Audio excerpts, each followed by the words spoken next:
Hello，又到我哋哈拿廚房啊！日本有隻雞丸呢，叫做 Zukune， 今次呢，我就用咗豬肉嚟改良一下，希望大家會鍾意啊！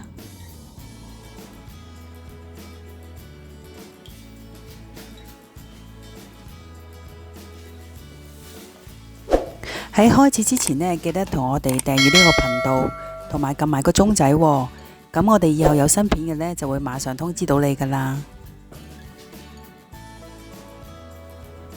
材料有免治豬肉、麵包糠、洋葱、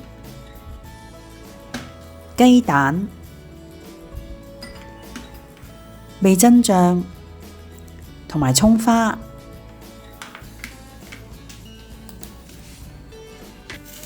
洋葱我哋切咗片之後呢，可以切粒，或者你用機打碎佢都可以，不過呢，唔使打得太碎㗎。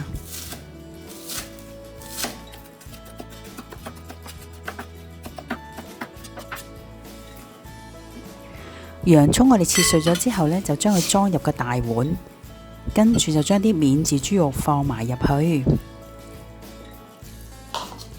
然後就加入麵包糠，將佢哋全部撈勻，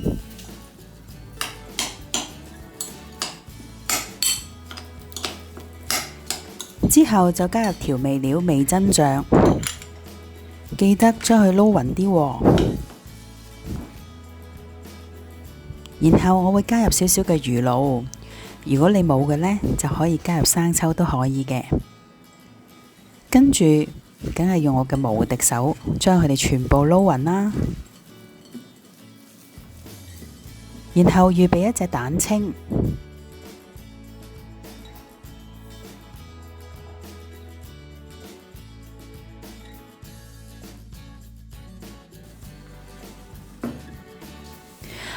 頭先唔記得放胡椒粉添，而家加返啲胡椒粉落去，然後再撈一撈佢。呢個時候我哋就可以加入蛋清噶啦。蛋清加入咗之後呢，亦都要將佢撈勻噶喎。如果你有時間，就將佢放入雪櫃雪一雪佢，大約雪佢30分鐘啦。咁你一陣就會更加易做噶啦。跟住呢，我哋就要嚟上生粉啦。預備一個兜，將生粉放入去。然後我哋將頭先嘅肉丸一個一個呢分成差唔多嘅等份，將佢整成一個肉丸。跟住我哋就可以將啲生粉上去噶啦，輕輕咁樣拍上去，唔需要上好多噶，因為我哋今日呢唔係炸，我哋係要嚟煎嘅，所以呢輕輕上去，跟住一陣呢就會易煎好多噶啦。如果有多嘅生粉呢，我哋可以拍返佢出嚟嘅。我今日嘅份量呢，大約可以做10個到啦。跟住我哋就要嚟預備一啲醬汁。首先我哋加入醬油，跟住就味淋。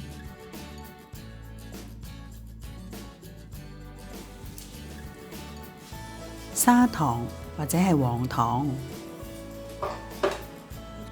跟住再加入少少嘅米酒，將佢哋全部撈勻，然後再加入水。詳細嘅份量可以參考我哋以下嘅說明欄。跟住我哋就可以開一個大火，燒熱隻鑊，跟住就加入2湯匙嘅油落去。當啲油熱咗之後呢，我哋就可以開個細火，然後就將啲肉丸慢慢咁放入去個鑊入邊，等佢煎到硬身少少嘅時候呢，我哋就可以喺上邊壓一壓佢，等佢扁身少少同埋易熟啲。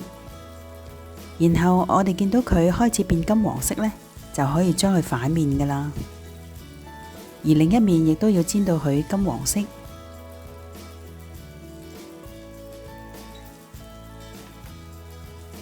喺呢個時候呢，我哋就可以加入醬汁啦。跟住我哋就冚返個蓋，改返個中火，等係啲醬汁呢可以快啲結。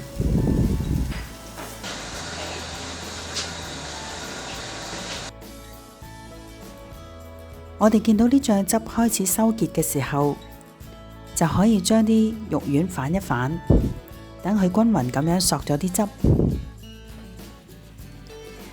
哇，已經開始慢慢收緊啦啲汁，我哋就可以加埋啲蔥花落去，不過加一半就可以啦，另一半我哋一陣再加。當你見到啲泡泡開始大同埋收汁嘅時候，我哋就可以熄火，然後上碟噶啦，將佢排得靚仔啲。然後將頭先嘅醬汁喺上邊淋落去，再加上蔥花，係咪好靚呢？哇，係咪好簡單呢？呢個菜大人小朋友都中意噶，要嚟送飯一流啊！今晚就即刻試下做啦。仲有啊，記得 comment、like、share 同埋訂閱我哋嘅頻道啦。再見啦，拜拜。